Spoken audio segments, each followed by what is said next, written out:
Go to hell, LSU. Said it's our year, baby. I got all the information. Call me next week. Yeah. All right. It's the boys in the sip. It's Thanksgiving week, and I think it's Egg Bowl week. And what better time to bring our boy on from the other side than Egg Bowl week? And I see you got our package from us. You got your little merch on there. Yeah, man. Looking good. Yeah, Sip State. I'm sure we're about to catch some flack, but like I always say, we are about Mississippi. So y'all, we're gonna put stuff out for everybody. And man, this is gonna be really good. We got Austin Golden, who went to Mississippi State from 2004 to 2008. Played on the track and field team. He is diehard Mississippi State. I mean, he bleeds maroon. He knows a lot. So we're gonna dive into a lot of different things about the Egg Bowl, about their coaching situation. And we're gonna do what we do and talk about Bozzy's predictions, Wee's predictions, and all kind of different things, and even a little golf session. But I think we just dive right into the Egg Bowl. No, sure. I think as a lifelong State fan, it really, in my opinion, came to be a really intense rivalry once Jackie Sherrill came to Starkville and brought a little more edge. And we started competing for players a little bit more. And the caliber of football, the SEC started to take over college football. And both our programs, for the most part, have been pretty successful through that run. We've had some downtimes. Look, I went 5 for 5, Coach Kroom. So, I earned my maroon and white. But, for the most part, we've been putting a ton of players in the NFL, and it's been a super competitive game. And then you had the chapter where we had Dan Mullen and Houston Nutt, where, the trash talk got super intense, and, everybody really ramped it up. But, I think it's for state pride. It's for who runs the state. There's obviously a great deal of rivalry. I think in this rivalry is fueled by the difference in people that go to each school. Yep. You got your law school and your medical school at Ole Miss. You got your engineering and your ag school at Mississippi State. That's right. You got a lot of out-of-state, real flash with Ole Miss. You got a lot of in-state, blue collar. And so you got kind of dichotomy of people that fuel the rivalry too. It's not the same fan base. It's different fan bases. But I'll tell you, as many times as I've been to Oxford, I've loved it. And, I think I've always messed with Ole Miss fans and said, it's one thing if you talk trash about Ole Miss. It's another thing if you talk trash about Oxford. Well, you want to get them fired up, just come to Oxford. I think sometimes that's the softer spot. But if I win the lottery, I'm going to buy square books and put a Mississippi State swag shop right there on the corner and just see how much business we get or don't get. But I tell you, it's been a lot of fun to kind of go back and forth. I got a ton of family in Oxford, as I'm sure both of y'all do. You got friends on both sides of it, so it's bragging rights. Whenever you get to the golf course or the deer camp or at church, or wherever you run into each other, you got a little wink and a nod. Especially for the rest of this year and until basketball and baseball start up. And if State fans lose, you might skip church on Sunday. Ole Miss fans, you might skip church. Who knows? You might not want to see everybody. But it's also, I think, something we both take pride in. Whenever you start talking about the best rivalries in college football, I've listened to y'all's show. I think y'all done a great job at it. And Will, you brought up Ole Miss and LSU's rivalry, and that's real. As a State fan, I'll tell you that's real. I think that's a different style of rivalry than the Mississippi State Ole Miss rivalry. I think old school, more old school for sure. And this one includes a little bit more familiarity, But obviously, if you beat somebody like LSU, that's just not putting on the LSU smack talk. State fans wish we could beat LSU too. So I get the I kind of like the jab that LSU's our real rival. That's got a little bit of state hate in it too. Oh, so, yeah. I take that. I love digging that knife, baby. Yeah. But it's that's what makes it fun. You got all the subtleties and the stuff that's not so obvious. Then you got the obvious, and that's when we meet on the field here on Thursday night and let it fly. And if you've seen the helmets get pulled off, the sidelines bark at each other, you got tonal talk, you got fans throwing stuff at one another. My favorite Egg Bowl experiences honestly have been in Oxford. a win in Oxford is way better than a win in Starkville. A win in Starkville, you kind of get out there, thank God we didn't drop that one at home. But you win in Oxford, I'm gonna be hollering all the way down to the library, and then telling everybody to buy me shots. But that, no doubt. I lost in Oxford. I'm trying to hit the highway in the third quarter. I'm trying to get the hell out of there. I promise you. And I have gotten the hell out of there many, many times. I also sat there the last year Croom was there, and we lost 45-0. And I sat by the guy who had the big white sign that said "Fire Croom now." I was like, I'm sitting by this. It's been 5 years of this mess. I'm back at this brother right here. Yeah. And, so we walked out. You got in right behind it. Oh, Ole Miss fans were buying me shots after that game too. They're like, "Come on, man! We'll get you. We'll make sure you get home with a smile on your face." But no, we had a good time with it, man. And I'm enjoying getting on here with you guys that I know are diehard like me, and this is what makes it fun. Yep. It is, man. Absolutely. And before I forget, go to hell, LSU. And all day long. All day long, man. One thing. Well, I mean, the thing about this year's Egg Bowl, though, too, is y'all have a major chance to play spoiler right here. I mean, and how fired up y'all were last week and then showed up to beat Southern down like y'all did. And I think y'all are just in a no-lose situation. Oh, they can which let makes it fly. it real scary. Yeah, I mean, y'all got to win to get in the bowl. Side. Oh, yeah. Exactly. Yeah, it's a bad spot to be in this game, man. They're gonna be up for this game, and then you saw, I don't know if y'all saw the video of Coach coming in on the four-wheeler and them going crazy. Oh God, that was awesome. Players, it's all about momentum and just this positive stuff, and they're gonna have that. And Ole Miss, Kiffin's got to, I've said it a million times, he's got to get these players ready and up for this game. And if they're not, it's gonna be a struggle because first of all we know, thank goodness this game is on Thanksgiving for our sake, because Stark will still be rocking, but it's just hard for a lot of people to pack it out on Thanksgiving. And we've said it a million times. Starkville is loud, and with those cowbells and everything. I've been there, and it's loud, and that's something we've harped on all year long, is how much of an advantage that is, and for those players getting them up and stuff. So, it's gonna be a problem. So Kiffin's got to get these players ready and up for this game, and not. But I don't think motivation is going to be a problem for Ole Miss this year because we got beat last year. Yeah, right. Players are going to be ready to play. I think the factor here to make an Ole Miss fan nervous is that we may be nervous because we think we're supposed to win, and then if they jump out quick and it becomes a game, and the crowd gets going.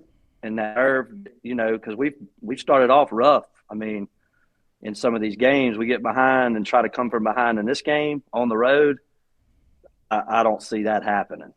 I feel like whoever gets the lead early in this game is gonna control the game. I don't know why I feel that. Is Will Rogers? I feel like Ole Miss got to get the lead. Will Rogers? Yeah, I think Will plays and Woody plays. I think both those guys are playing.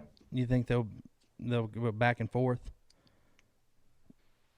Man, look, I personally, I hope they just keep Will in there. I think Mike Wright has some mix up in it, but we passed that. We're at the point now where I think we're not going to be surprised anybody with Mike Wright when he comes out there. He's not throwing it. Yeah. So I think we got to go Will Rogers and try to. If we get behind, that might be one of those highway exits for your boy here. But if you let us hang close, we got the ability to eat some clock if we get rolling, which hadn't happened very much this year. But we do got that ability. You look at our defense; we've slipped outside the top 50 in every single category but sacks. So that category is insignificant if y'all are running the ball. And I just feel like with decent play calling, I think anybody can move the ball on us right now. So it does feel like we've gotten back to a little bit more of the passing rhythms that I think Coach Knox and some of the staff that stuck around said, look, this is more what we're built for. These linemen we got are all huge. And the way Coach Leach taught football, he said, if you can't block them, I'll get them big enough where it takes you 2 seconds to round them. And if we ain't throwing the ball in 2 seconds, then you can come get it. Yeah. So we got a bunch of guys that are enormous that aren't very good at pulling, that aren't very good at all these complicated run schemes. And, that's why we got so many tackles for loss in our run games. Guys can't get around the corner like that when you got SEC athletes shooting gaps and stuff. So I think this crew is going to throw the ball a little bit more, kind of get back to what these guys are built to do, and try to get the ball in number 1 and number 5's hands. If we get it in number 1 and number 5's hands with Xavion and Tulu, we got a shot. But if you guys take those guys off the field for us, it's going to be a long day. Yeah, yeah. What? I feel a shootout coming in my mind. Well, I said that in 21, and that's probably my best Egg Bowl moment was 2021. Yeah. It was me, Chad Kelly, and Marshall Henderson. I made good gracious. I made some hoodies, come to the SIP hoodies with Dave Portnoy on them. And so I got it to Ben Mintz, and Ben gives it to Portnoy. Portnoy tweets it out at y'all's boy Brandon Walker. And hey, Austin, before I forget, you get a connection to Brandon Walker too, because I want to set up a boxing match. I saw that. I got to link up. So you're a state guy. Somehow get him, and Will thinks I'm crazy. He's like, man, the guy's huge. He's a big boy. He's a big boy. You better get inside. I know that, because your ass is getting wider and shorter. That's long. That's all right. He's just going to tap.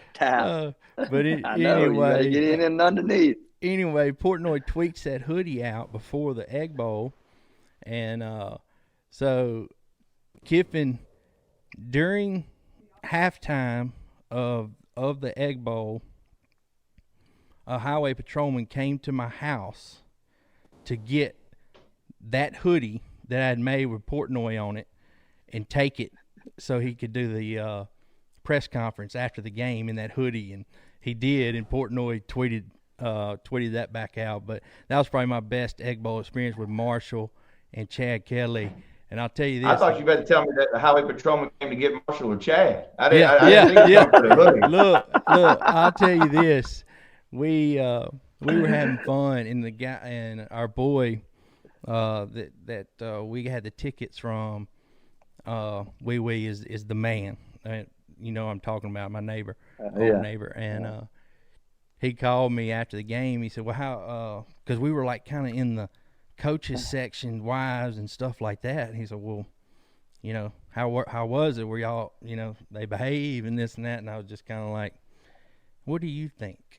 I said, "It was pretty wild. That's all I can tell you. It was pretty wild. I'm sure there was some words and stuff that the kids, coaches, or wives probably didn't need to hear." And he just kind of shook his head. But we had a hell of a time that year, and but I thought that was going to be a blowout. I mean, a real high scoring game, and it wasn't. Because I remember me and Chad bet the over. Because we liked the over, and it didn't get close. That's kind of y'all's pass rush was pretty stout that year. I remember we kind of disrupted our rhythm a lot. And last year, if I recall, y'all pretty much, I mean, just brought the house the whole game. Is that am I far off from that?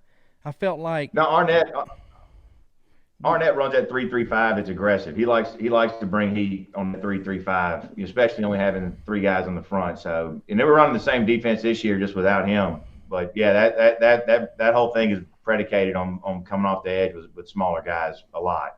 Yeah, I just felt like we had no time last year. We didn't have any tight ends last year. I think both of them. I think Chad's brother and whoever the other we just we were reeling last year, man. We were falling apart. We fell apart. Yeah, no doubt. No doubt. But this game, I mean, anything can happen. That's where,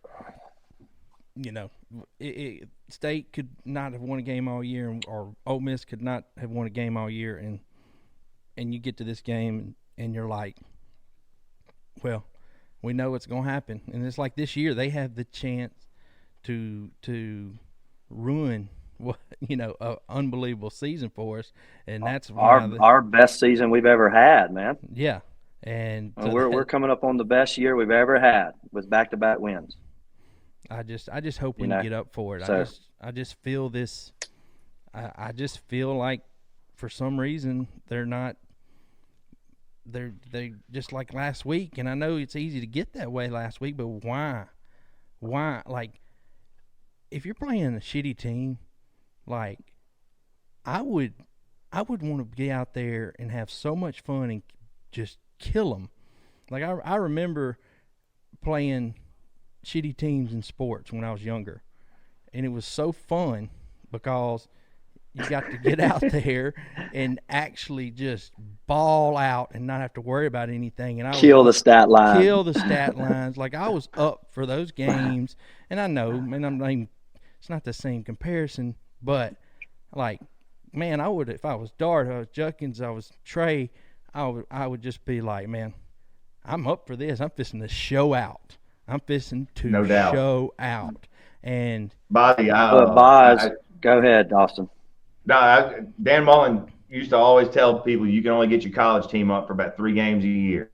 Yeah. So these are 18 to 23-year-olds, and you got about 3 A games a year, and you better hope you can win with your C game, because you're gonna have more of those games than your A game. And it's hard to get. You just coming off Georgia, like y'all said, y'all were there, and it was electric, and people were going crazy. That's a tough one to come on the heels of, and if you're gonna have a letdown game, correct, that was the one to have it on. Yeah, no doubt. Yeah, that's exactly what I was getting ready to say. Is Joey and I talked about it this week, and you should see the trend this year of teams coming off a big. I mean, it's astronomical how bad they played, how little they covered. I mean, like he was talking about Alabama this week. He just loves Auburn, and he's Alabama. He said he just doesn't see Alabama covering, coming off all these big games. It's just hard to rebound, man. I mean, think about Ole Miss plays A&M, Georgia back to back. You just can't keep getting up. Yeah. Then you got the factor of us. We have to be thinking ahead a little bit too. Saving the bodies. It comes with the coach, man. I don't care. Yeah. The coach that's his job, to get the players ready. And we talked about it when I said get them up, and you're like, I don't need a coach to get me up. If I can't get fired up myself, then something's wrong with me. And we've said it several different times. But if that coach slips just a little, and not putting everything he's got and focus into it, and getting those players in that right mindset, then that's what happens. And the greats don't. Y'all got a good one, though, Bozzy. Y'all got a good coach. I mean, y'all brought it up earlier. He was raised at a defensive dinner table with his dad too. I mean, he knows both sides of the football. Yeah, no doubt. So I mean, getting them ready, and I guess like you said, it's 18 to 23-year-old kids, so he could be doing everything he could. And like he said in his press conference at halftime, he's like, dude, I'm not a hunter, but like, where did y'all go hunting this morning or something? And because I forgot what his name was. one of our players was like, coach, it's opening day of hunting season, and he said that's where a lot of the guys are, mindset, when we were playing Monroe. But he did say, and like I said, I'm gonna harp on it. He did say they weren't gonna get the intensity from anywhere else. I mean, he said it so clear in the press conference, like, you're not gonna get the intensity from anywhere else. Just there he goes, taking a shot at our crowd, because it was awful. I was there. It was awful. Yeah. I didn't, somebody probably, if they saw me there, were like, well, I didn't see you standing up yelling. Like, Well, if I did, I would have been the only person in the whole stands. Like, they would probably have been like, "Oh, look at this idiot down here standing up yelling." That's how bad it was. You could hear a pin drop. Yep. You could hear a pin I worry about that drop. a little bit. I worry about that a little bit with the game on Thanksgiving now, with not having a big season. I think there'll be the diehards will be there for sure. But, I used to love this game on Thanksgiving, because we got a lot of eyeballs on it. But now that I think there's some competition, looking at the sheet, there's like, there's a handful of games that day that I think could draw some eyes off of us, including the NFL. So, I think coming back to Saturday would be better for both schools to kind of I agree. in the most intense environment possible. I agree 100%. I agree, man. They did. They switched it, then they switched it back. I don't know why. Well, I mean, the kids are out for, Thanksgiving. Everybody goes home, Right. And it's just hard. It's hard to do. So I get it off Thanksgiving, please. I agree with that. I think it'll be a lot better for both schools. I mean, everybody's going to come back on for the game if it's on Saturday, and it's going to be a lot more electric. I believe so. Whoever's listening. I mean, speaking of coaching, Austin, who do you think's going to be State's next coach? So I figured we were going to talk about it. So I did some asking, and I think the thickest rumor I've heard is that John Gruden is looking for houses at Old Waverly right now, and he's out there looking at Waverly, and I think I see Will's face. I'm kidding, Will. That ain't true. But then Jesus. Gosh. I was like, oh my God. I'm just listening. And I was going to love that. Man, look, and I told some mutual friends, I said I was going to tell them that David Cutcliffe is coming back for 3 years, and Arch is transferring from Texas. There and we go. Cut's going to get in Starville, and we got that deal worked out too. But no, shit. Dolly, I thought you were going to have a heart attack on me over there, man. Golly. No, I was about to. No. Like, Jesus, dude. Man, I think it's wide open. I think they're looking for a head coach. I think they're looking for somebody with a little. I'd be surprised if we went with another coordinator. But in fact, I think the biggest update is I think they're in the middle of interviewing a ton of people. I don't think there's a favorite right now. But if I had to guess, I'd say a head coach that probably understands this transfer portal better than an old school coach. I think, the future, you're hiring, just like Lane, you got to get a guy that understands I'm going to take fewer high school guys and more proven players and have the connections around the country to be able to make that happen. Understands NIL and probably can have some kind of offensive scheme that you can win with at Mississippi State. I remember when Dan Mullen came after watching 5 years of Croom, we knew even in a losing season the first year that we were head places. You could just see that we could move the ball without having to get chunk plays, and we could sustain drives against quality competition. And we hadn't had that even, honestly. Leach could beat up on a bad team or sneak up on a team every once in a while, but we hadn't had the consistency of moving the football like we had with Dan Mullen, and that was just a different style of offense than right at you, trying to big boy you. Or trying to outspeed you with the passing game. I think misdirection and having some kind of wrinkle scheme that's got a lot of pay attention. I mean, just like Hugh Freeze. Hugh Freeze was a schemer and still is. I think we got to go. Absolutely. It's got a unique scheme that understands transfer portal. That's got a lot of different wrinkles in that regard and a lot of connections. But I think they're wide open. I'd say they're probably going to make a decision before December. But I don't think we'll know anything this week. Yeah. I mean, how do they not talk to Dion? Well, seriously, they hadn't asked. He's already been in Mississippi. They hadn't asked my opinion, but I'll give you a hot take on Dion. I think Dion is using Colorado and everybody around his son to try to get his son to the NFL. And I think come win or lose, you aren't who Dion is focused on if your last name isn't Sanders.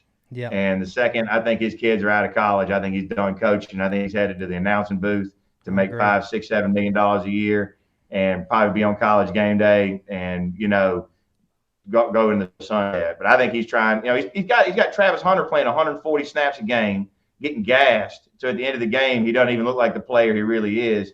and he's got his son on the football 40, 50 times a game, whether or not it makes sense or not. I like Dion. I think he stands for a lot of good things. I think he pumps people up and he makes people work hard and he wants people to achieve great things and be their best self. Yeah. But as far as a football coach, I don't want to. I think that's kind of a shortcut. I'm kind of looking for somebody that's a little more of a proven entity than that. But look, I respect positivity. What about Mullen again? Does that make sense? I'd take Mullen back, but I think there's too much bad blood there to go back down that hole again. I think he's making a ton of money from Disney, talking football right now. He doesn't have to recruit. I think he can bounce around the SEC and be welcome anywhere.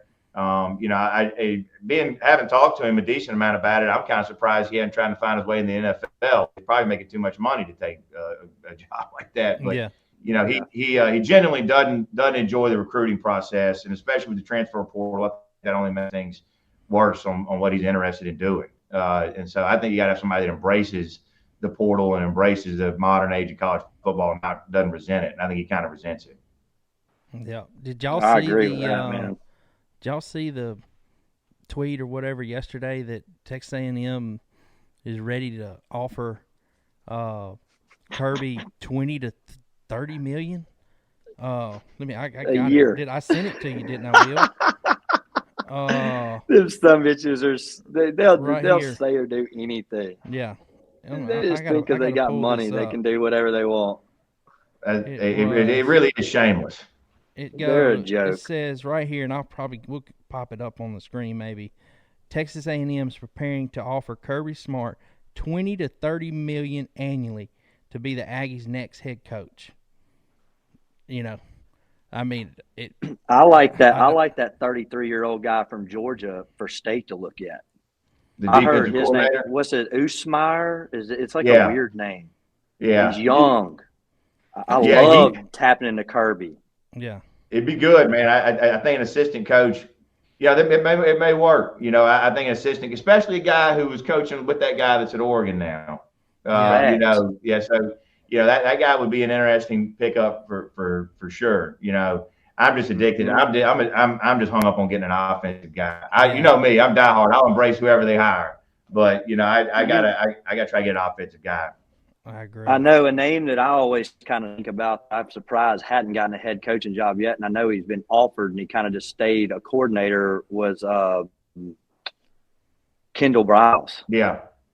Where's he kind of gone? And then I saw Joe Brady get that job for Buffalo. I was surprised he hadn't come back into college as a head coaching job after he lost that Carolina job. He's been kind of bouncing around the NFL offensive guy, but shit, dude, what he did to that LSU team. I'm shocked he's running the program. Yeah, especially you see. I hadn't got a chance. You see what Buffalo thinks of him. You know what? It hurt me a little bit watching the Eagles and the Chiefs tonight. Brian Johnson, who's the OC for the Eagles, was Dan Mullen's right-hand man here, and former quarterback, young guy. That guy's headed for an NFL head coaching job. There's been some smoke around Joe Judge hanging around Starkville, kind of looking to try to get back in and. I know a lot of former players, and a lot of state people have been kind of pressing him into the discussion, but I think we're going for somebody that's in the game. I think we're looking for somebody. Gotta go young, man. If you don't go young now, I just don't think you got a chance. We talked about it. It's just gotta go young, man. Yeah, that old school stuff. You got to embrace modern college football. Yeah, you do, especially at a school like Ole Miss and State, where we're never going to have the top talent. Like you got to be like those mid-level NFL teams who have started going to those running quarterbacks and mixing it up and running that run-pass option and read option shit, man. You can score that way with less talent. Look at old Alabama teams, man. They used to get ripped to death when this, up-paced offense started. Right, and then they adapted. One thing, Bozzy and Wee, that I think has surprised me, but maybe not y'all, but it surprised me. I think both schools are doing way above what most people outside of Mississippi would expect when it comes to NIL money.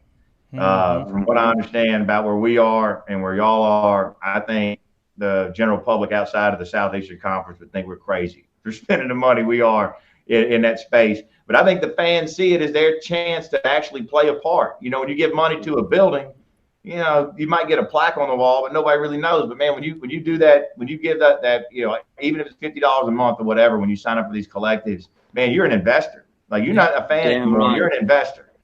Is there somewhere you can go and look and see how much these players are getting? Is it public?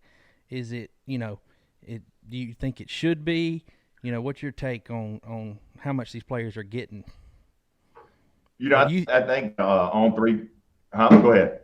Or do you think that they try to keep that from so other players be like, well, he's getting this much, he's getting that much, but you know, I think there needs to be something. I mean, there's still a lot, like Kevin said, a lot they have to do with this. But is there a place you can go look at this stuff or what?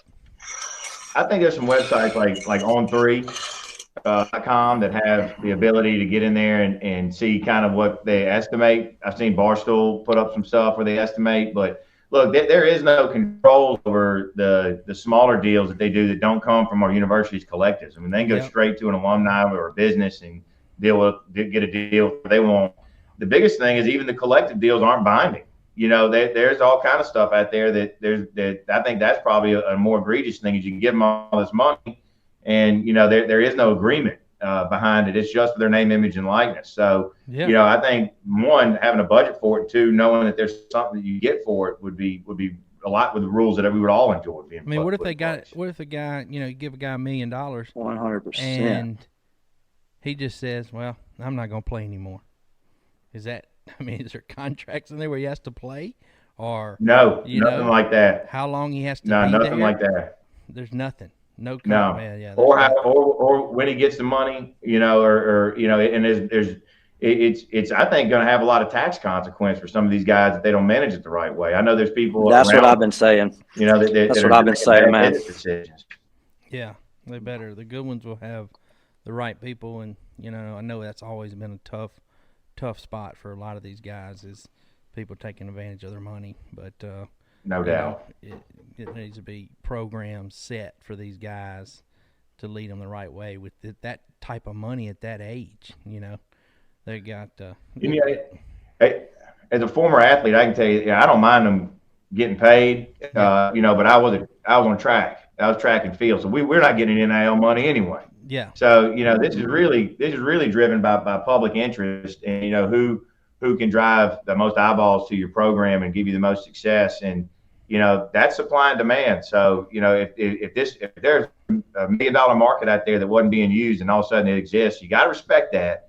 But, man, the rules would certainly make it seem like a much better play for fans and for people beyond just the open West we got. Yeah. A cap. I would think you put a cap on it, and then it gets back to more recruiting. You know, well, I can only get $1 million, or I can only get 500,000. Doesn't matter. That's the most I can get a year. So then you go back to more recruiting. Well, it's no different than when you go up to the next level. The guys that are actually playing as a professional on a professional team, you get past about number 8 on the roster, they ain't making that much money, man. No. Nope. I mean, they got a cap. They got to. I mean, it's ridiculous. I remember your grandfather telling us all that he had to take a pay cut when he left Ole Miss to go play for the Chicago Bears. So, you know, he did. I mean, he was straight up with it. Oh yeah, you should hear all the stories and cars and stuff he got before he went to Alabama's trying to get him, Arkansas is trying to get him. Oh, buddy, he's got some good. He told me he would go out and measure the length of the limo that each school sent for him, and whoever had the longest limo, that's the one he'd take to visit. He had all kind of good stuff. Oh, I wish he was still around to come on here and tell us some stories. He had some good ones, man. 4-0 against Mississippi State. He took claim to fame, man. I love that, man. He let me hear about it too. He let all the state fans hear about it whenever he was around. Yeah, ain't no doubt, man. Oh man, at Vicksburg Country Club, that's where all those stories went down, and that kind of gets me right into we're going to talk a little golf, and we're all going to talk about our top 2 golf courses. But before that, you know, Austin is the club champion at Vicksburg Country Club, where we grew up, and well, his family's from, and he's been there. He grew up in Greenville, but we got a lot of good golf stories. I'm sure you got something. There's 3 Dotleys on that trophy too, Biggin. So welcome to the club, baby. They are, and I took pride in that. And so along that line, I thought, man, I can't come on this show and not tell a good Will Dotley golf story. Right? So I think y'all got a ton. I think y'all gonna get into some good ones, but I got a good one to offer. So the year was 2011. Dotley may or may not have still been a pro golfer. We don't know. But he came into the pro shop that year and told our pro that I'm done playing pro golf. I'm not going back. I've applied for my amateur status. Let me play in the club championship. So they let Will play in the club championship. Now, keep in mind, our club probably has 5 scratch golfers tops. And so Will gets out there. In the first 2 days, I'm looking for results from that year all week, trying to get ready for the show, Will. And all I could find is our boy Jake the Snake Dornbush. Jake the Snake was 10 shots back going into Sunday in a 3-day tournament. So he was actually 11 shots back. He told me he was 11 shots back. And that day we went to the House of Awards and got a golf trophy and put low amateur on it and had it ready for Jake for Sunday. Jake clipped Dotley by 1 shot, he tells me. He said he beat you by 1 shot on Sunday. He did. And you beat him by 10 shots for the club. That's right. Yeah. And he took that low am trophy in the 19th hole. He walked out on the putting green and smashed that damn thing right on the back board, right in front of everybody. Low am. He wanted to get a win. It had been a while since he'd been pro. He's like, man, I gotta go get a win.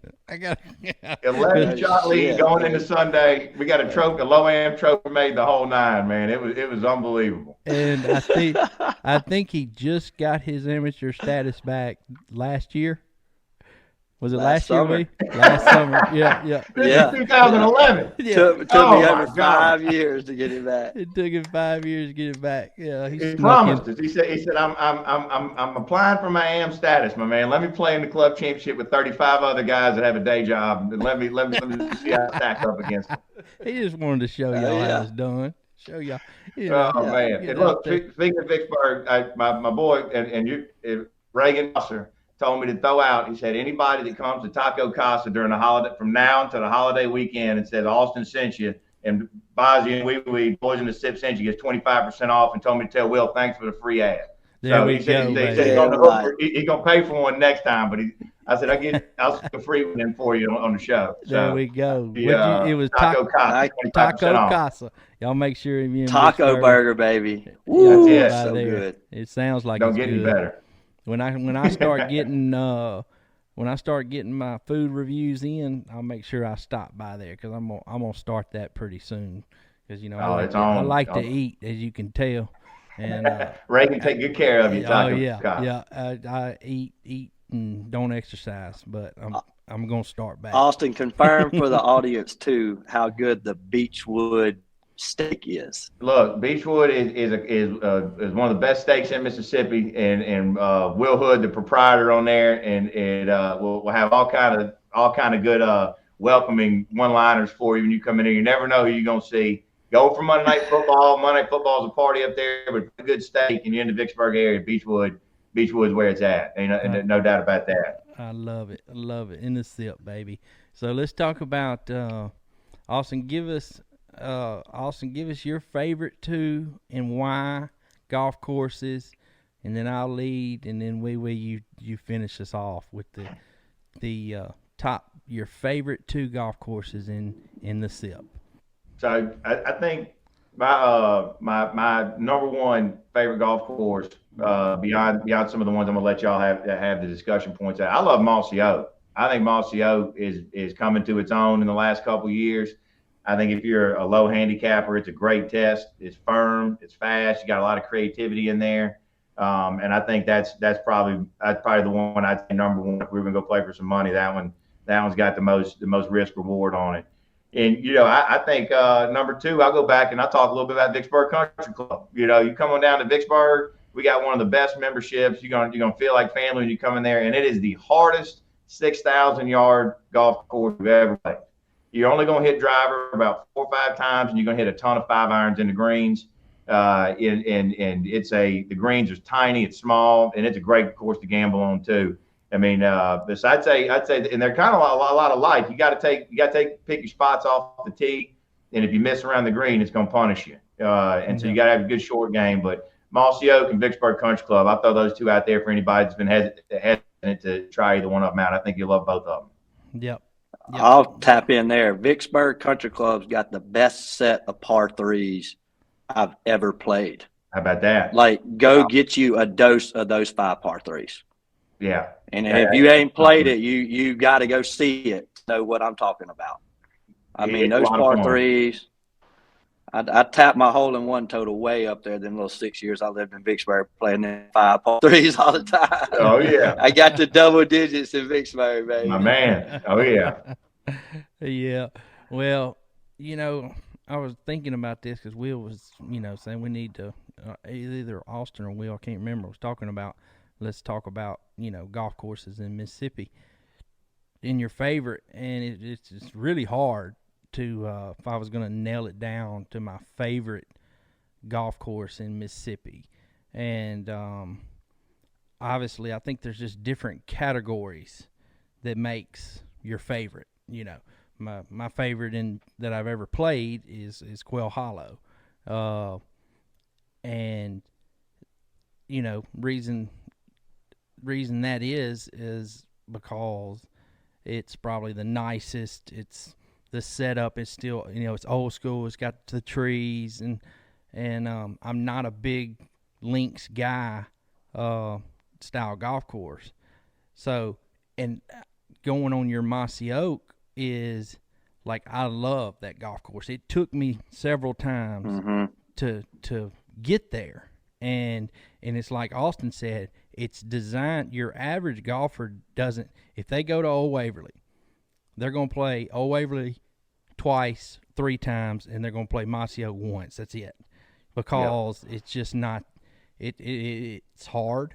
It can be hard. It's got a lot of tough holes, and it's just not set up for your average golfer, which I was talking to Wilkes Bryan about it when I was playing with him one day there, and, he was talking about the amount of play there towards, Old Waverly, and he's like, it's just not your average golfer.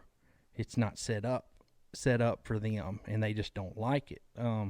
But that doesn't mean, when you're judging the best golf courses in Mississippi, that it's not one, because it's just a different type, and you got to realize every golf course has its own character, and you have to accept that. Mossy Oak is a lot like Reunion, but it's even better in the sense that it will change every year for forever. Yeah. That golf course is never going to be the same. It's going to age. Some of the firmness has come out now. Remember how firm it was when it first opened? It's going to soften up. That grass in the middle of the course is getting higher. The character is becoming different. I mean, it's going to get more and more and more and more character as years wear on that golf course. Yeah, no doubt. I could see that becoming the best golf course in Mississippi, like I feel like Reunion has. Yeah. It's matured in a weird, hard way. Is that your number one, Reunion? My number, I would say my two championship golf courses. Like if we had to bring a U.S. Open here, we wanted to put on a show and go put our bulk out there, I would put it all the way back at Mossy or all the way back at Reunion. You put those tough pins, lengthen that thing up with the way that undulation is, the length you're hitting into those greens, right? Where you could put those pins, the penalizing of, certain shots at certain times. But my favorite 2 golf courses in Mississippi are Old Waverly and Annandale.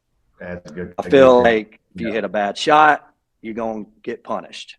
I like the old school, like you said, Bozzy. I like the trees. I like smaller greens. I like combinations of dog legs. I like having to hit different clubs off the tee.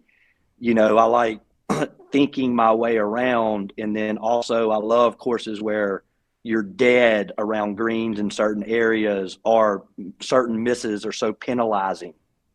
And I just feel like those two golf courses, you can't hide, man. And there's just not many bad holes on either one of them. If they bad courses.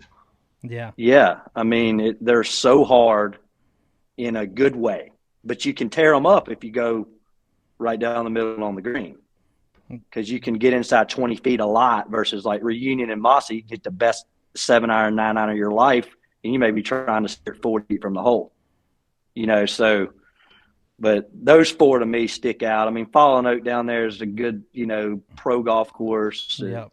I love that. I know the tour events at the country club, but it's not even on the list in the top 10 in my mind in the state.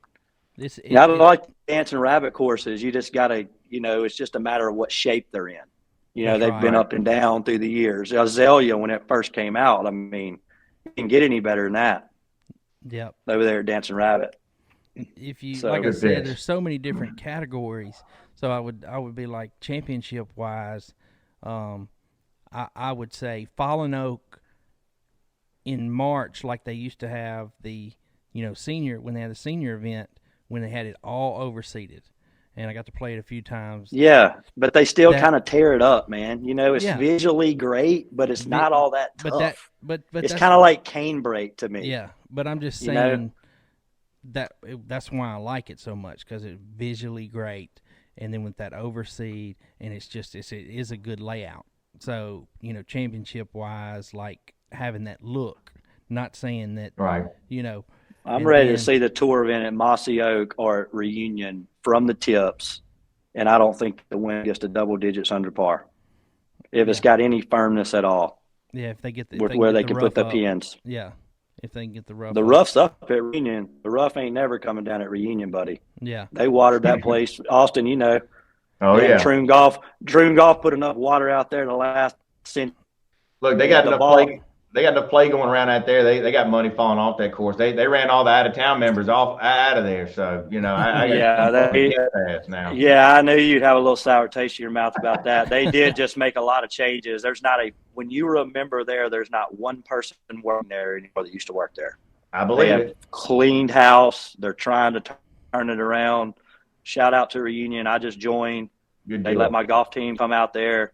The golf course is getting unbelievably good. Yeah, it's phenomenal. I would say the greens are the best greens. The reason Southeast Reunion would be one of my top, because it's always in good shape. The greens are always good, and it has the ability to set it up where it's playable for your average golfers. And there's a lot of holes on the golf course that is friendly off the tee, and that's where I like to be friendly off the tee. I can't stand playing a golf course that there's out of bounds water, every tee shot.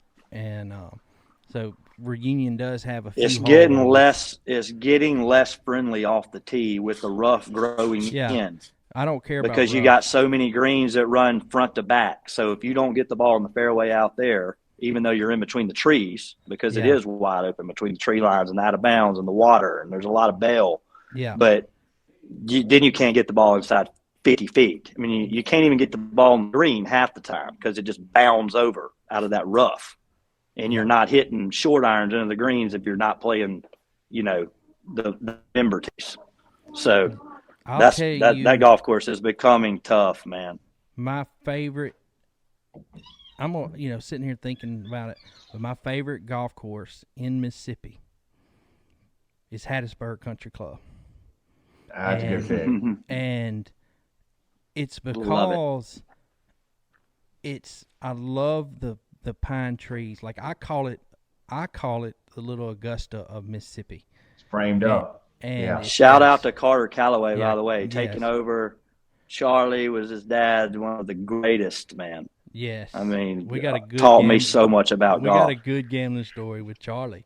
He was the king. Yes. And but Carter's done a great job with that Hattiesburg Country Good Club. And pick. we used to play the 4-ball there every year, and I wish they would get back to it. Carter, I'm gonna send you this link so you can listen, because the 4-ball was early, and now they try to put it late. And in my opinion, trying to get people to that tournament, I like it being the same place every year like they used to at Hattiesburg Country Club, and early, because that's when we start getting in the golf mode. All right, we're wanting to play. We're wanting to play, and October comes, and it's it is perfect time to play golf. Don't get me wrong, but there's just so much more going on. But anyway, I used to love, man. We played the 4-ball there. We had there's so many tournaments we go down there. And I just love that golf course because one thing, it was just trees, and I don't mind trees. Like I can punch out with the best, and I can get up and down with the best, and it was always in great shape. Just a great little golf course, and not they can stretch it out a little bit, and so that's probably one of my favorite golf courses. And then I got a great Hattiesburg Country Club story, Boz. All right, That's where I won the state open, 19, right? We won. Yep. That's where I won the state open at. That was always my track. Clay Homan shattered my heart there in the state am. I thought I had a 2-shot lead with 3 to go. I look over, he's fist pumping on 18. Billy Joe's like, "Hey, you're 3 back." I'm like, that would have been good to know 6 holes ago, and sitting over here hitting irons on every hole, thinking I'm sitting on a 3 or 4 shot lead. But I didn't win the state am there. But back in the day, like you said, 4-ball. Robert Pannell, Greenwood, Mississippi. Steve-O, you're one of our biggest fans. Shout out to Steve, Pannell. Robert. So Pannell asked me to play in the state 4-ball. I'm in high school. This is when I was ranked high, junior golfer. And talk about best rounds of golf I ever played. This was the best round of golf I ever played. It wasn't my lowest score. So we played the first day of the state 4-ball at Laurel Country Club. Okay. Oh, God. Hardest Rhett golf Crowder course in and Mississippi. This is when Rhett Crowder and Benji Nelson win it every year. Okay, Beck, our boy Beck Troutman, Big Beck, we going to have to get him on because he was one of the best to ever come out of Mississippi. Yes. You don't know Beck Troutman. Farm Bureau guy too. Yep. Him and Danny Holman, that was their competition. So me and Pano are grinding around out there. We go to Laurel, and nobody breaks par at Laurel. Like everybody's shooting 73, 74 best ball on that track. But talk about hardest golf course in Mississippi. Yes. Go play that. It's 100%. Not only hard, it's unfair. So then we go to Canebrake the second day. We, shoot really good. We get back in the mix. Well, we're playing Hattiesburg. We're playing with Tico Hoffman and Max Maxwell. Early in the morning, I'll get Tico, Cajun baby. Got to get you a Tico State. Oh, yeah. That's where I got Aminol from. And Cart Girl comes around. We're on like number 2. He goes, "I need some Aminol." I said, "What the hell is that?" He goes, "I need some beer." He goes like 8 in the morning. He's like, "I got to get my vision going." So we come around to 13, the par 5 on the back. That 600-yard hole was straight downwind. And it's got that straight down slope to the green. So if you can just get it within 60 yards, get all the way down to the green. So we come to that hole, and I hit 2 of the best shots I could hit. Get it up. I come over to that hill. I get down there. I got 8 feet for eagle to get to 11 under through 13. I mean, I'm tying one on. We're coming back. I mean, I think the course record. They're just playing alongside. I 3-whacked that thing. Oh, 3-putt, trying to make it. Make a bogey coming in. Don't finish it off. We lose to Beck and Donnie and Rhett and Benji by 1 shot. Me and Robert did that year. Me and Pano gave them hell. Pano cut me to that last day. We almost came back and won it, but man, that was I had it going that day. I've never had it going like that before. I don't know what it is about that track. I always get it going on that front 9 out there. It's just a fun place. Fun place to be. If y'all hadn't played Hattiesburg Country Club, make sure y'all put that on your list. And for sure. My second one, I'm going with like Austin, and it's my home course, and that's Clarksdale Country Club. Good one. It's out of the Delta, and I've had this conversation with all my Delta boys, and there's nobody that knows anything. If you know a little bit about golf and golf courses, that's going to argue with me that on layout wise, and character that Clarksdale Country Club's the best Delta golf course. The backside's got some undulation. It's got character. All our greens aren't just push-up greens, That's like true. the other Delta golf courses, which I love. But it's a par 71. The par threes are fantastic. It's just got so much character and history. Like the Clarksdale 4-ball back in the day, and I'm talking, I have to look up when it started, but the 40s, 50s, 60s, 70s, it was one of the best golf tournaments in the country.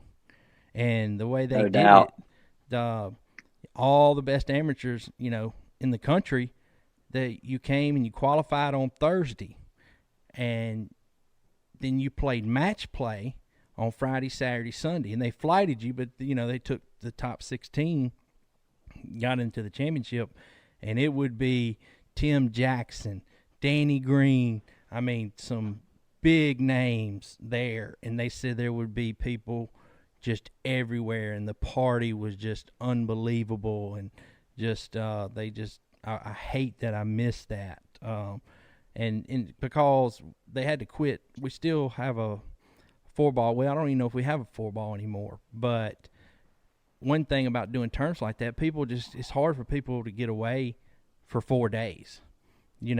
I think people will, but you're gonna have to make a choice, and it's gonna have to be something really special to get them there. That's something me and Will are gonna start trying to do is with the boys in the SIP, is because we're gonna be so involved in golf.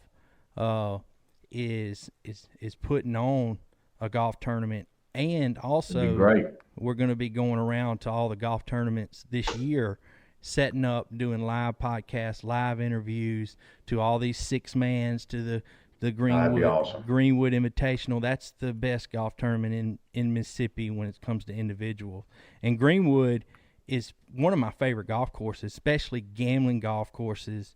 And one reason I like it, because you can go so low, or you can shoot high too. Just depends on, if you're not hitting it very good because of there's so much trouble around, but it's so short, you can make a lot of birdies.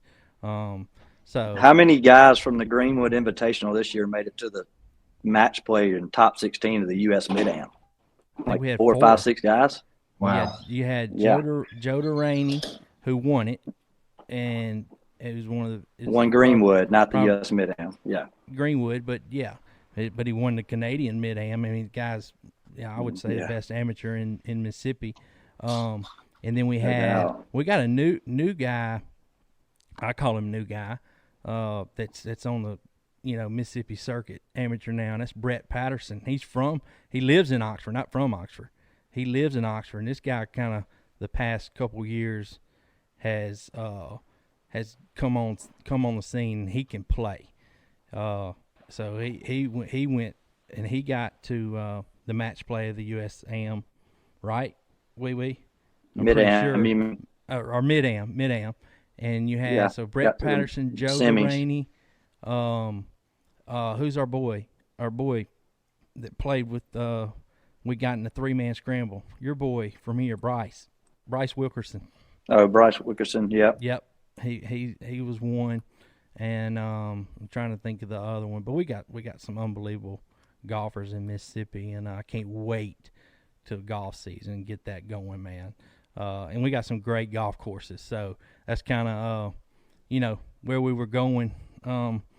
Just wanted to talk a little golf, and since we're all golfers, and talk about Mississippi a little bit. But we're visiting to Austin. We're gonna get into our predictions for a little bit, and let you chime in and if you have any predictions or whatever. But last week, I finally lost my Bozzy's prediction, and I'm so mad at myself.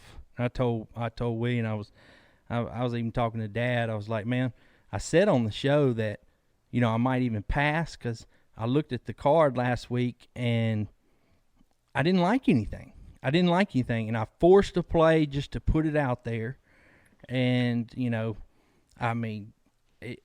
it lost. I had Kansas State first half. And anyway, I'm gonna make a promise to my people that I'm not gonna force anything. If I gotta wait, I'm gonna wait. Like I told you, my goal with my predictions for our followers is to make y'all money. So, you don't have to do it every week. The degenerates do, and I ain't saying me and we ain't been degenerates, but we're trying to teach y'all the right way and how to make money. So this week with my prediction, I'm going to go ahead and get it out there. And it's another kind of what I was doing before. I'm going a 2-game parlay, all right, money line, all right, and I think Ole Miss is going to beat State, all right. Now, it's going to be a good game, and I think, anything can happen, but there again, I think we're better, all right. That's just the bottom line. So I think we're going to win the game. Well, we're minus 370. I don't want to lay $370 to win, 100, or whatever you want to bet. But for every 100 you want to win, you got to lay 370 if you just want them to win the game. And so I was like, well, I don't mind laying minus 200 on Ole Miss. If I could get minus 200, how can I get where all I got to do is, put up 2-1 to win what I want to win? So I found Alabama's playing Auburn. And if you parlay Ole Miss to Alabama money line, it gets Ole Miss to minus 200. So Alabama's not losing to Auburn. I don't care. Anybody can say there ain't no locks, whatever. That's a lock. All right? Alabama's going to beat Auburn. Maybe they don't cover. I don't know. But Alabama will beat Auburn. So I got Ole Miss parlayed to Alabama. It's if you bet 200, you win 100. And like I said, whatever gets your juices flowing or whatever your units you want to win, get after it, because I love this one. I think I might get the stack out. I'm not gonna fly to Vegas because I don't have to anymore. But that's what I love.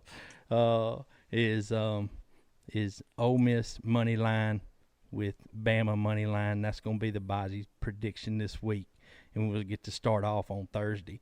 So.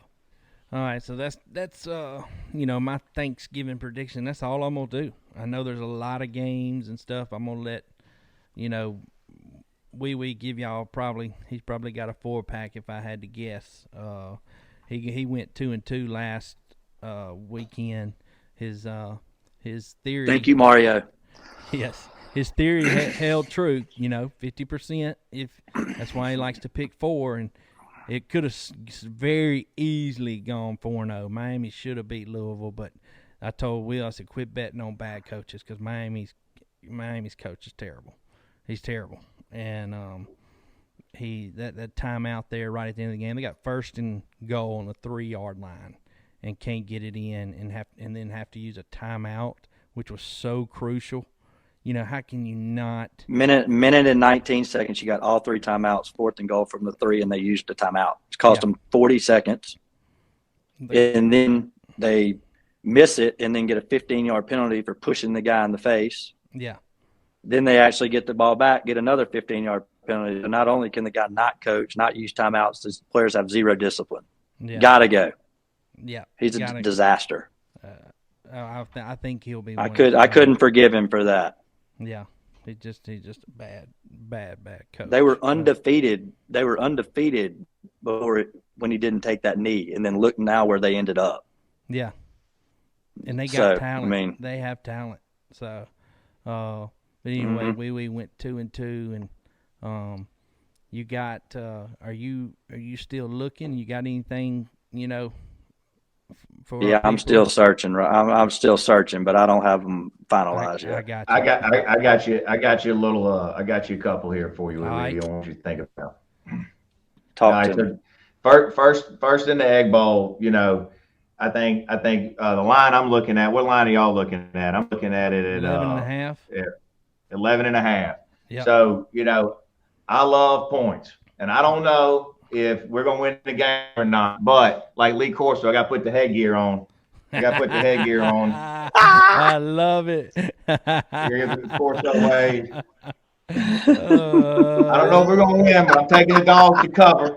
And then I got a three-man, a three dead coach team parlay. New interim coach parlay. They love calling me "Give me the points, Golding," because I love the points. Yes. So I'm taking all the points. All right, so I want you to take State, parlay this. I want you to take State plus 11.5. Then I want you to take Texas A&M plus 10.5. And then I want you to take the Oakland Raiders plus 9.5. I'm taking they done fired their coaches. At the end of the year, they're playing for broke. It's Thanksgiving weekend. We need to have some underdogs roll here. Hail State, gig 'em. Go Raiders. Interim coach parlay. Yeah, love it. Head coach parlay. three-man parlay. A lot of points there. Like you're getting a ton of points. Yeah, I would Love love that. to know the stats on interim coach coming in, because it does seem like when they fire a coach, the team seems to do better. And I bet you there's a stat or a trend out there, that's probably pretty good of taking a team. I don't know if we're going to win, but I'll take the 11.5. We'll see. I like it. That's why I'm taking the money line with Ole Miss. Like, I can promise you, I'm not taking Ole Miss minus the points. Is just go down there and get the win. I think it's going to be a good game, and all that. But I think we're good enough to at least get the W. And so that's kind of where I'm going, with that. And what's the weather supposed to be like tomorrow night in Starkville? I think a little chilly, but pretty nice. Doesn't look like it's going to be much to it. Yeah, no, I think it's going to be That's perfect good. football weather. Everybody will be wherever they are for Thanksgiving, and there'll be a few people there, I imagine, but that is one good thing about on Thanksgiving. It gives, wherever you are, like we will be at the hunt camp and with family, and you get to grind that game. So that's one good part about it. I still want him to go back to Saturday, but you can't beat being with family. What do y'all think caused the line to drop so heavy in that game? Is it obviously some money went on State? You think it had a little bit to do with the A&M opening, Kiffin kind of rumor stuff, or is it more just they saw the value on State right away, the pros, and just chunked? 100%. I think like Austin said, I mean, it came out at 13.5. Might even came out 14 spots. Like, people are just like, man, that's a lot of points. And you got State at home. So I imagine they put it out a little too high, which I thought I never guessed that. I was saying 9-10 and then teeter off. I thought 9-10 too, Bozzy. Yeah. And, well, look at that preseason line I sent you last night, Boz. That's weird. Like, so the preseason number in this game was under 3. It was like Ole Miss minus 2. So going into the year, they're basically thinking this is a pick-em game, you know, and now as a material, what's happened this year, look at where the number went. It opened at 13.5. Yeah. I mean, that's just all public. Like we said, how do I get 50-50? They chunked it way up there. They got hammered on State. They dropped.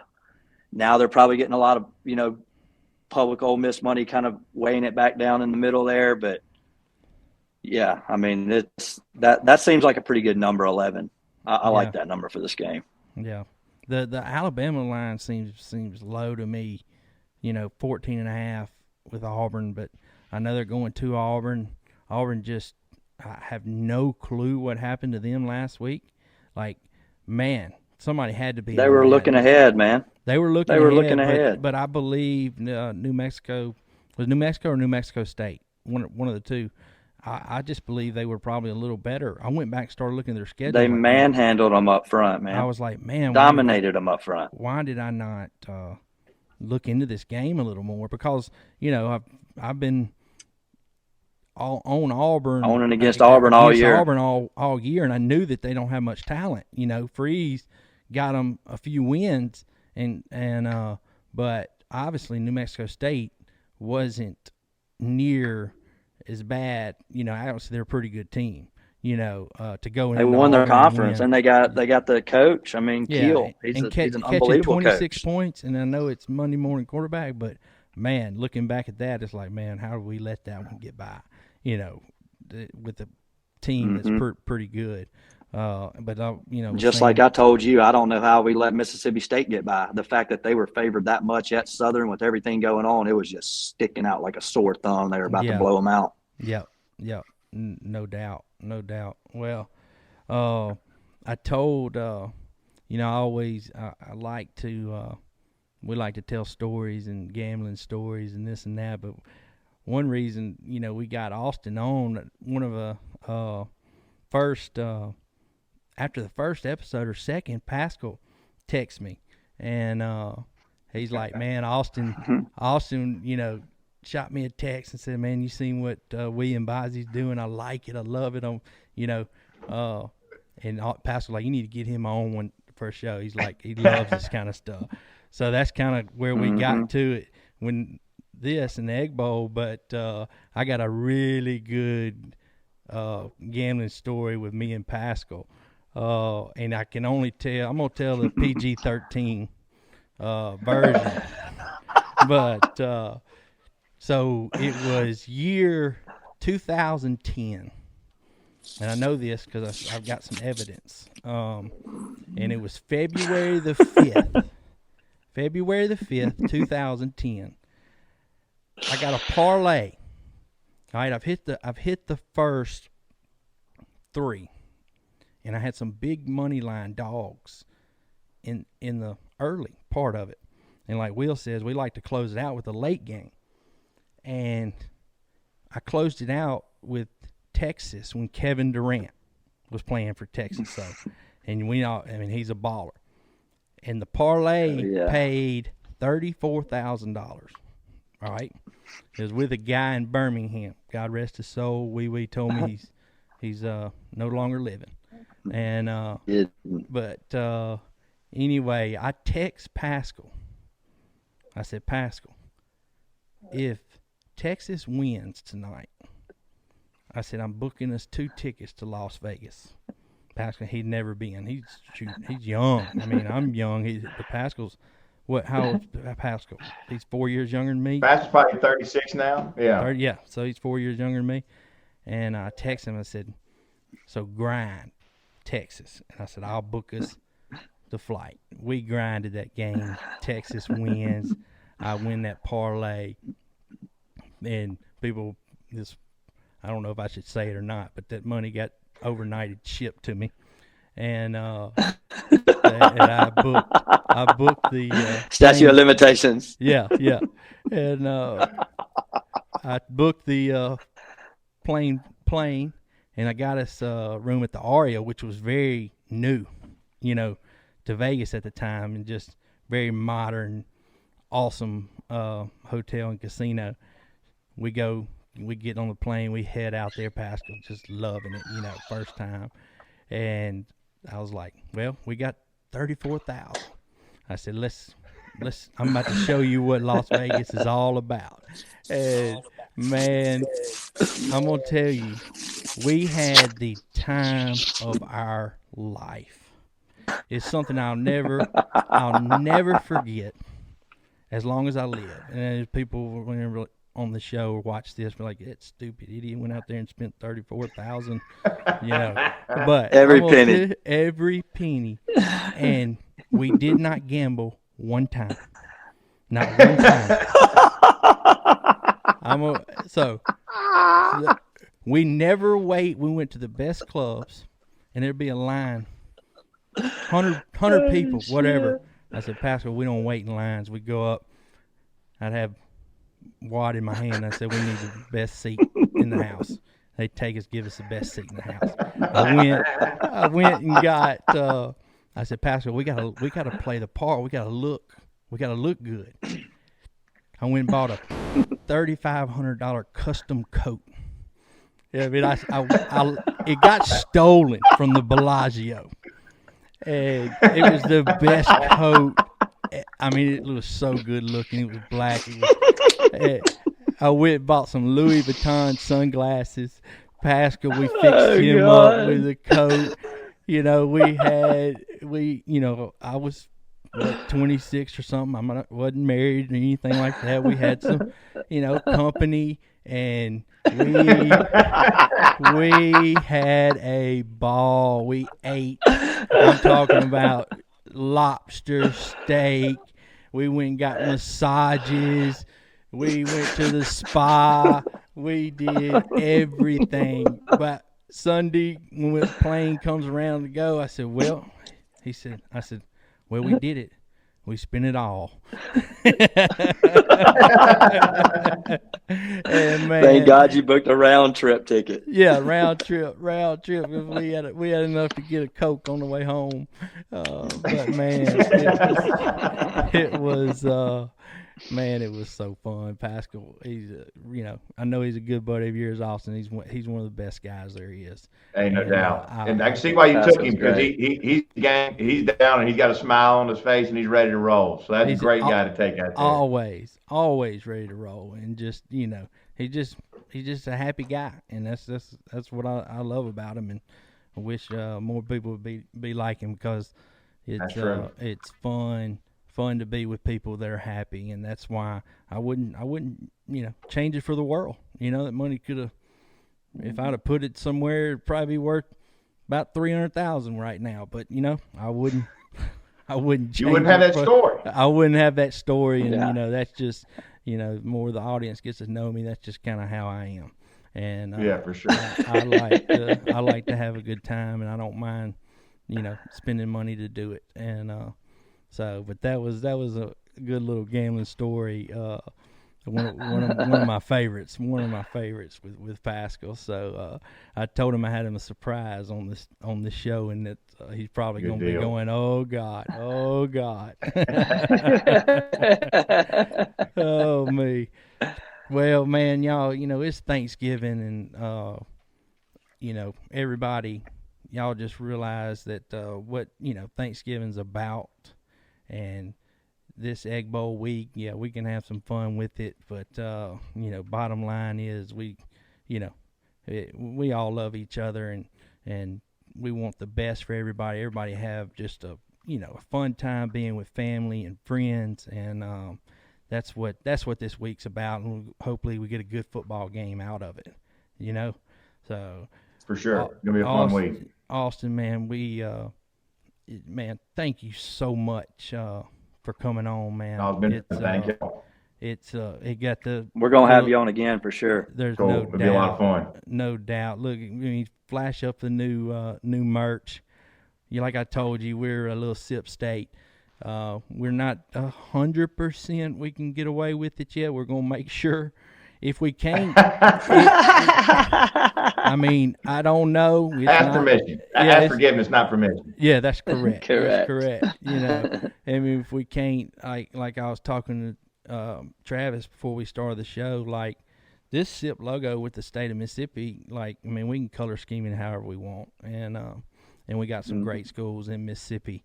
Also there's not just Ole Miss, which Ole Miss is the best. I'm sorry, but anyway, that's kind of where we're going, man. And Austin, anything else you want to say? Before we man, just drive safe out there, everybody, and get you a DD this weekend, and know you got a lot riding on the line on the holiday weekend on the road in Mississippi. So stay put. And be safe and enjoy your time with your friends and family, and be thankful for it. Yeah, man, that's Absolutely. Awesome. And when we get Austin back on, we're gonna get him talking about the SIP and what kind of what he does, and with the Mississippi River and all that kind of different things. And for sure, when we when it's not Egg Bowl week, and when we're just getting talking about Mississippi and getting people to able to learn what the SIP's all about. So we have fun at the beach. I've heard the kids a few times. I know they're kind of running around. We's down. Go to hell, LSU. That's a good way to end it right there. All right, happy Thanksgiving, everybody. Thank you again, Austin. We love y'all. See y'all again. Love y'all, boys. Bye.